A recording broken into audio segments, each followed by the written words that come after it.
I think road runners have a complex around trail and mountain running. And I can say this because I'm a road runner. We think it's too slow. We think it's like walking.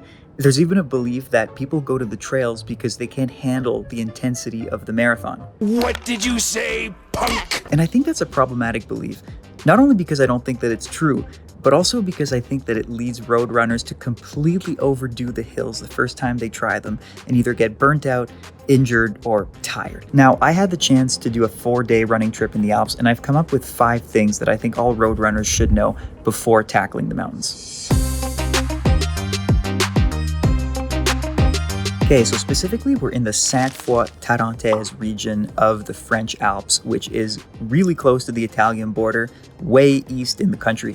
And we're staying at Chalet Pèlerin, which is a beautiful spot. You really can see the views that we have here every morning. So the first thing I did when I got here was go for a 20-minute shakeout run. I thought this will get the jet lag, the plane legs out.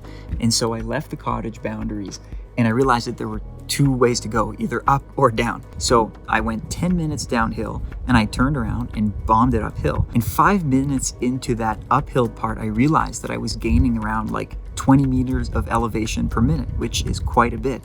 And 5 minutes in, I was really hurting. Like I was breathing hard. My legs were starting to hurt. And then I looked at my watch and realized I was going 5 minutes per kilometer.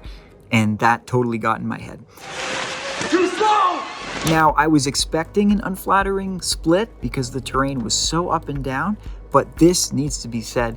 If you're running in the mountains, don't think about your pace too much. Do not worry about it. There's the subtle difference in feeling that even 3,000 feet of elevation might cause, and then B, if you're not used to going up a mountain, this will be hard. So from the start, I realized, do not think about pace. Don't worry about pace.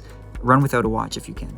After that run, I went to sleep, recovered from day 1, woke up the next morning with a plan to run the same distance, and being a little bit more familiar with the terrain, I took the GoPro out. So this is what running in the Alps looks like.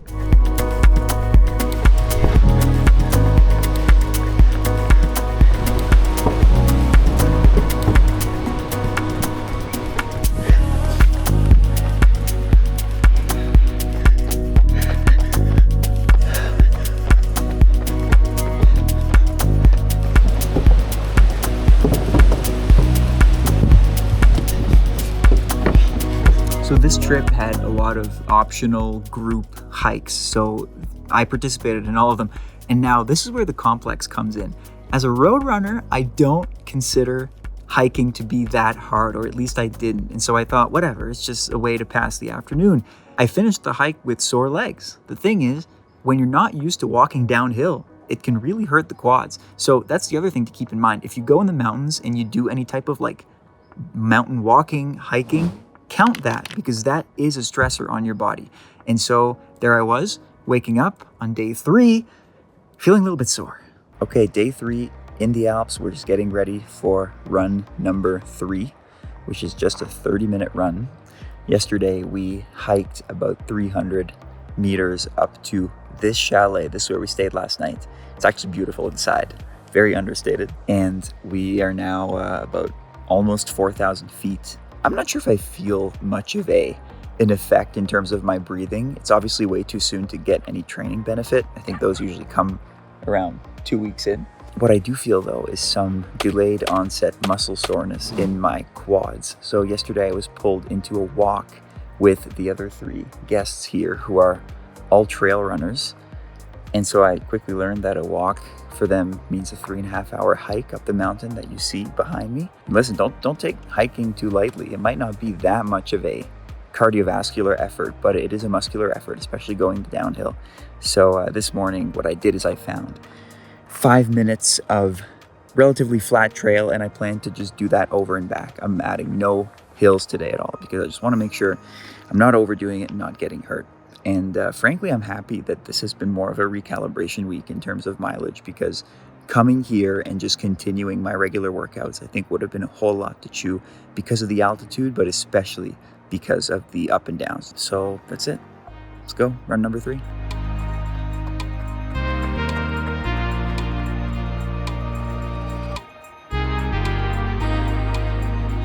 And this brings me to the third thing I learned about running on the trails for an extended period of time. if ever you can fit in a flat run, even if that means a lot of over and backs for a day, do it. Your body will thank you. And don't have an ego about it. Don't try to make every run hard because, and this was the case for me, if aerobically you might feel like you can handle it and your heart's not pumping that much or you don't feel that tired, your legs might be telling you a different thing and you might be getting some sorenesses, and you can't ignore that because running at higher altitude is one stressor, and then running up and down hills and using your legs in different ways is a second stressor too. And so you need to factor all of these things. So after that third run, we actually hiked across the French-Italian border over Col du Mont Blanc. So a big mountain, a couple thousand feet of elevation again, and hiking. And I got to spend the night in Italy and then wake up the next day and do an Italian run. So this is what that looked like. Okay, day 4, and we've just crossed into the Italian Alps.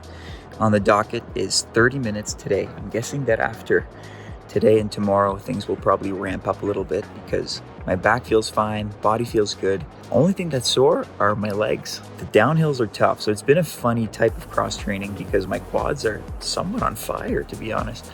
So this 30 minutes is gonna be just through the roads here. There's a lot of up and down, but I'm gonna try to find something flat. And this is my last run in the Alps, so I'll try to enjoy it. Okay, let's go.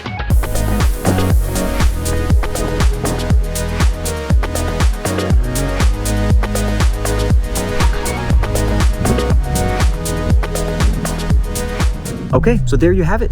I lived to tell the tale. The Alps were awesome, and I'm happy to report that I'm coming home with no extra injuries. So that's the major win in my books. I'll leave you with one tip in case you ever choose to do a mountains or trail-based training camp. Find out how technical the trails are. Now that was kind of an issue for me. It was tough to find any type of flat land, and had I known how much up and down there would be, I would have prepared myself a little bit better in terms of gear, and specifically, I might have looked at shoes that were meant for more technical trails, a lot more technical than the road running shoes essentially that I had. I had the Asics Super Blast 2 that I didn't end up using all that much, and then the New Balance Hero X8, which are a little bit more meant for the trail, but they seem to be made for trail that isn't as technical, not as intense. So if you were to do this, I would recommend that you look into like more so trail running shoes. And the last takeaway I have is I think that most road or track runners don't quite grasp the type of difficulty that exists on the trails. It's not about the pace that you're running. It's not about the fact that sometimes you're running and sometimes you're walking. The difficulty is in the up and down. It's in the sneaky altitude. It's in moving for a long period of time. It's in having a lot of good gear. And if you don't respect these things and you plan to go on the trail for a while and get fit, you will not make it to the end. And so remember that, respect the trail. And if you do choose to tackle the mountains, you will not see me there. I'm going back to the roads. This was fun, but you know what? Maybe in 10 years. Okay, until next time.